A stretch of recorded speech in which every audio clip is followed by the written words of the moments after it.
Hi guys, welcome back to part 3 of my planner journey. So in this video, I will be sharing with you my planners that I was in for 2019. Now for 2019 is when I was in this one by Kate Spade here. Was I in here for January? Where is January? Oh, there it is. So no, I didn't. So I must have bought it sometime in January. So here's my February. So I think my goal with this was to use this as a social media planner. So I have like open house video, because I'm seeing a lot of video type stuff, market minutes, staging a video for the staging consultation. Yeah, it's all social media stuff. And you guys, I have tried many times to do a social media planning and things like that, and it just doesn't, I don't stick to it. I'm an on-the-fly person, I think I've realized.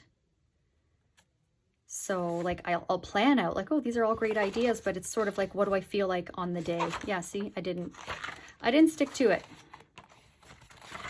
I did not stick to it. And here's like a brain dump for April. And then here's May. So like pictures and video ideas. I mean, I feel like for the most part I followed this, but long term I'm just, and look, I'll run out of ideas, right? And this is just strictly for real estate. It wasn't for anything else. I didn't have a planner Instagram or a planner YouTube at the time, so there was only real estate is the only thing I was planning, and that was it. I didn't finish. So that's that. Then I was back in Passion Planner because I thought, you know what, I missed this size. And I remember saying to myself and to Ryan, I'm like, I really enjoyed the Franklin planner, this half letter size, but I missed a book bound. I missed the book bound. I don't know, like it's like I liked the rings. This was my first, I mean, I had a Franklin planner, actually ring binder back in 2008 that my boss got for me at the time. So I never replaced the inserts. It was a faux leather binder. It wasn't pretty. It was just basic black. The inserts weren't pretty. They were like green lines, like green and white, like just, you know, anyways. So this was sort of my first like real ring planner, this Franklin Covey one that I got. But then I missed the book bound. So I'm like, you know what? I'm going to go back to the book bound. And so I got another Passion Planner. I just missed the size. I missed the book bound. So that's what I did. And I didn't start this one until March. What was I in for the first 3 months for 2019?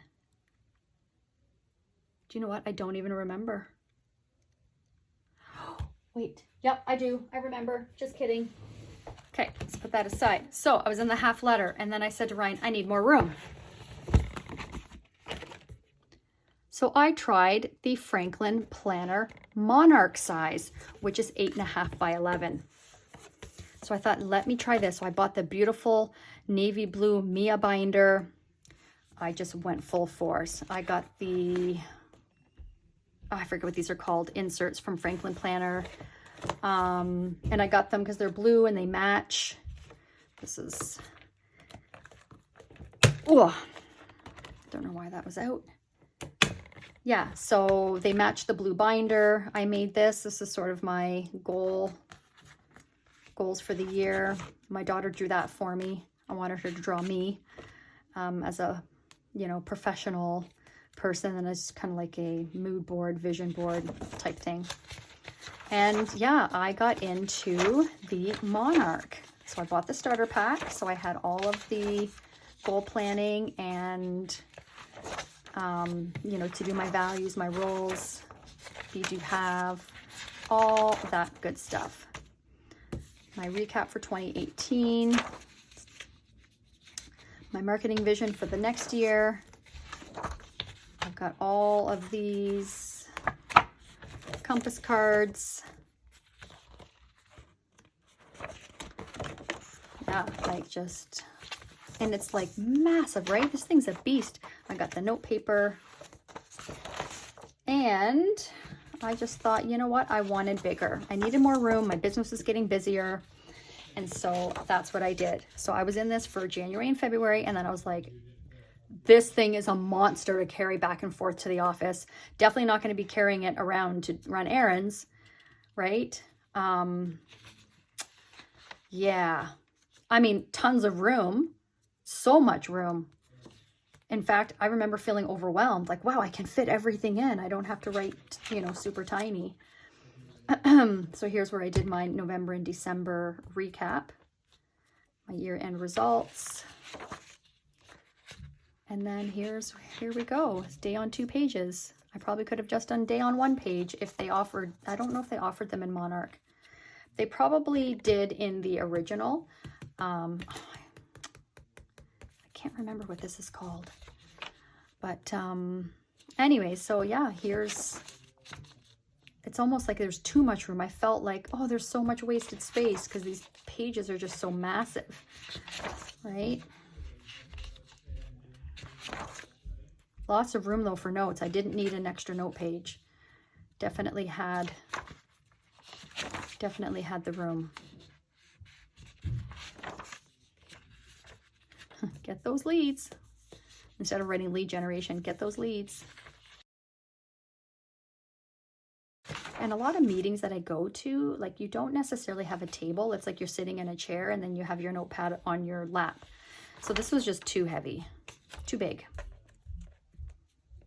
Oh, Jeff and I were accountability partners. He got licensed a month before me. So we pretty much started at the same time. So we were each other's accountability partner for the first couple of years, and we really supported each other. And it was very motivating to us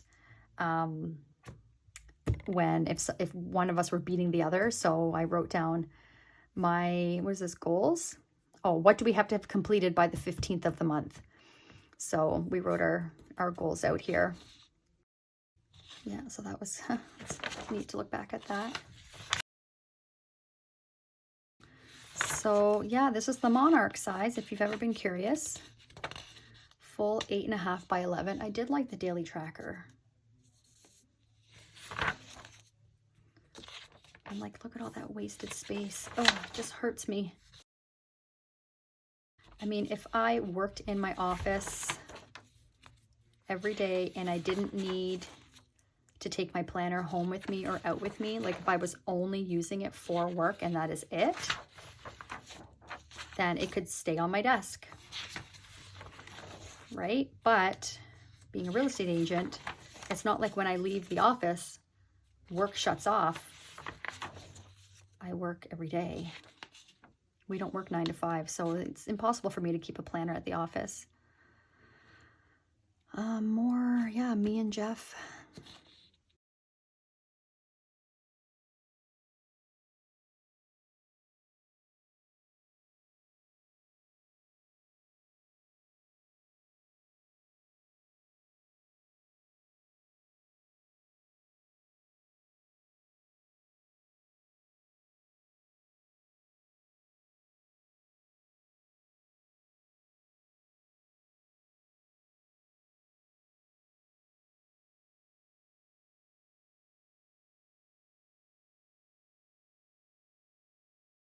This was a good day.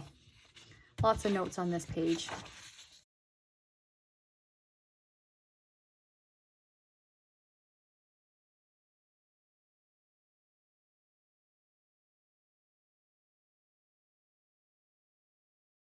And that was it. I decorated, but I didn't stay in this very long. You can see like no stickers or anything. It was just very bare bones. Like I was losing my passion for this planner. It wasn't really like fun anymore. Yeah, and then I think I was like, yeah, I'm done. So I've got the rest of 2019 in here. I'll shred it eventually and probably give the binder away. I have no use for a binder this big, but So that was the first 3 months of 2019. Then I switched to this Passion Planner. Back to the Passion Planner. I missed something that was portable. It was little, and I missed the hourly. Okay, so that's why this is clipped together, because I didn't use the first 3 months. So then I got into it in March. So here we go. So this is a dated one, and they did do the Monday start, which I was very happy about. And yeah, this just felt like home, coming back to this. So I'll just quickly flip through. This was into my stickers. It was just more fun. And I think what threw me off about the other one too is all the blue. So for me, it became a struggle to coordinate my stickers. I didn't like that, because I still like to use stickers and highlighters, and I didn't want to be having to use a specific color. So I like to have the variety. That's what I liked about this. It's black or gray, black, white, very neutral. So I could experiment with colors and stickers and highlighters. Here's my May.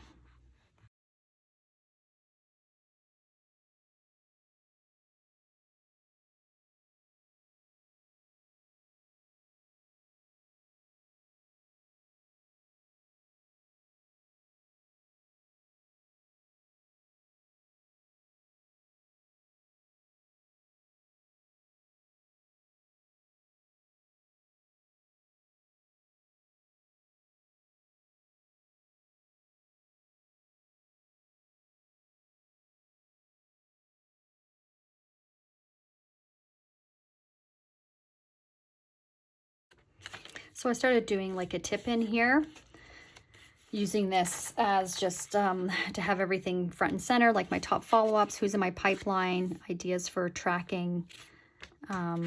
Yeah, just that extra paper there. And then I started to get into teaching classes at my brokerage. So that was exciting. I remember that. I think I did 2 that week.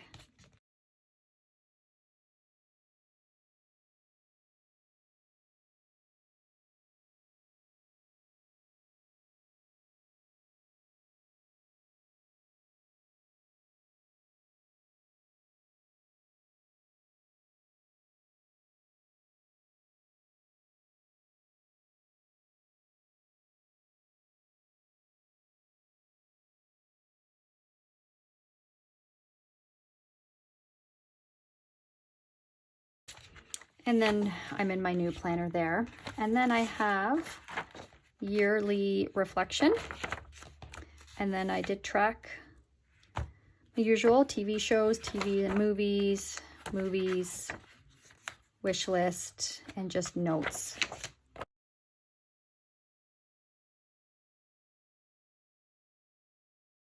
Okay, it looks like all business tracking. So it was fun doing like a thermometer for how many transactions. So I stopped highlighting for some reason, but almost made it to my goal there. And then tracking my activity, of course. Social media, newsletter track. I've stopped tracking that. Oh, this was important because this is like our market was on fire. So what I would do is on one side I'd have buyers, one side I'd have sellers. And what I would do is I would put the address if we represented the buyer or the seller. Oh, these are on my listings, I think. Oh my gosh, how about I read the title? Offers not accepted, offers accepted. Whether I represented the buyer or the seller, we indicated that there, what the price was listed at, what it sold for, how many offers were on the property, and then amount over asking per offer, and then how many days on market. The reason I did that is because it would help me coach my clients better, that especially when I'm working with buyers, to say, okay, if there's 5 offers, you can expect, like for example, this one here had, so we sold this one, we were the listing agent, 4 offers, and it worked out to be $77.50 per offer over asking, right? This one here was $10,500 over asking per offer. So which was just help us coach our clients. And then these are all the offers not accepted. So there were clients like, you try 10 times, and number 10 was the house that they got. Like, the market was just crazy. Crazy, crazy, crazy. Look at this one here, 21 offers, 19 offers. And then there were some like 3 offers, 11 offers, right? But yeah, so just average days on market. And then, so I would look at amount per person over asking, and then as well as the list to sell assessment and the sell to assessment ratios. And I had it down to a science. As far as I could tell a seller, if I'm representing a seller, if we list it here, it's going to sell here. With a buyer, based on how many offers, it's listed at this percentage of assessment, it's going to sell for around this. And then I was able to better coach my clients because I had so much data. And yes, I could have done it on the computer, but I'm not good with Excel and all that. I just wanted to have it on me all the time. Yeah, it was down to a science until 2022. Yeah, so this was sort of a master task list for each month, kind of like future planning, important dates type idea. And then just notes and brain dump and all that stuff. Okay, so that was 2019. And then I missed my rings again. I missed my rings. So for 2020, I don't remember when I started my YouTube channel if I had this planner. So for 2020, and I think by this point I had only had my green and my pink vintage auroras. I don't think I had any other. I didn't really build onto my collection until I became an influencer with Franklin Planner, which I believe I was an influencer with them for about a year. And then my collection just exploded. But I would have been in my pink binder, I think. I'd have to look back at pictures, but I'm pretty sure. So I was in the blooms. I wanted to give the blooms a try. I made this myself, and workout log. And then I did the blooms starter pack because they were pink, of course, and everything matched so pretty, so beautifully. I put my rolls on pretty paper, and my mission statement. And I started getting into like subscription box. This came in a cloth and paper subscription box. And yeah, so this is when my planning, I guess, really kind of, like, in terms of being more functional, took off. Lots of notes, notes on notes on notes. And then I got into the expense envelopes. I still have receipts in here. I probably can get rid of them by now. Health and wellness. So all my health and wellness trackers, which are from Franklin Planner.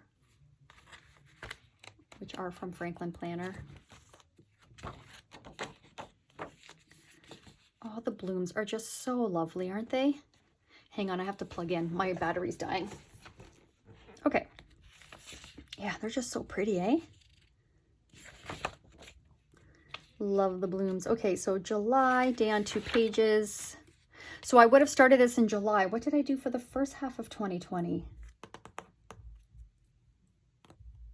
I don't remember, you guys, and I don't have it. Well, that's weird. So these started in July. I don't know what I did for the first half of the year. I honestly don't know. Okay. Well, anyways, let's just go. So this is when I really started getting into the more pastel kind of colors.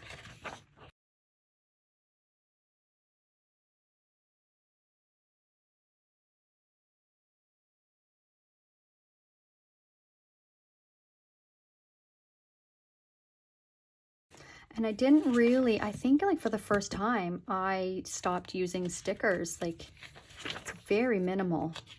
I felt I didn't need to because the pages themselves were so pretty. There's one sticker there, one sticker there. So like the odd time I would put one down, but otherwise it was just pen to paper. That's it.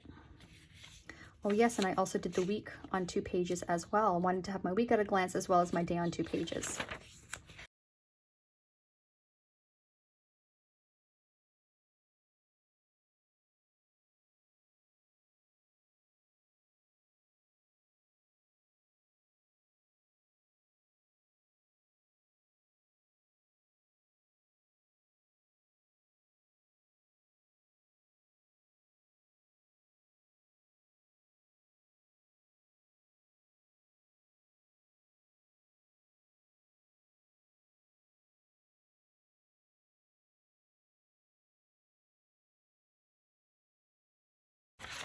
right. I remember at the end of each week, I would do my week recap on the weekly notes page. I remember that. It's neat to go back. I got into cloth and paper like page flags and dot stickers, and it just looks so pretty. It's very soft, soft and feminine.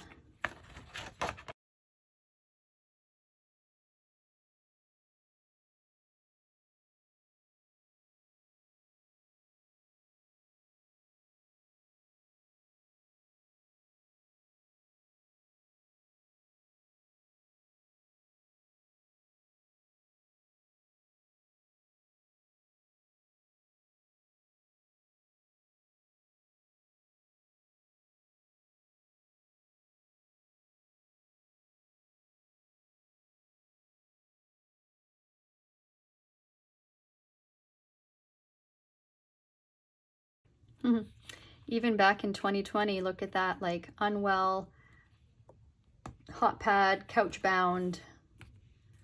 The signs are there when I do too much. So important to know when to rest. Okay, I started getting into these to use as a compass card. I don't think I kept them every week. I don't know even why I kept this one.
I think I may know, nope, those are June. Okay. So I think for the first half of the year, I was working in my own inserts. I tried making my own, and then I was like, okay, this is too much work. And then I purchased the Franklin Planner ones for July. I just realized that. So these are them. So here's just some of them. I didn't end up using a lot of them. So here's my, I made this for like my master task list for the week, my weekly task list. And then I made a week on 2 pages. And then, so here we go. So here's May. So I don't know what I did for January then. January, February, March, April. But anyways, so here, this just gives you an idea of what I was doing for the first half of the year. These are Happy Planner inserts that I cut down to fit into my half letter. So yeah, I dabbled in my own inserts for a while. So my husband made these on Google Drawings. This is before obviously way before I learned how to do anything on Canva. I don't even think we had a Canva account back then. So, I mean, not bad. Like, I kind of outlined what I wanted it to look like, and then he did it, which I really did like these.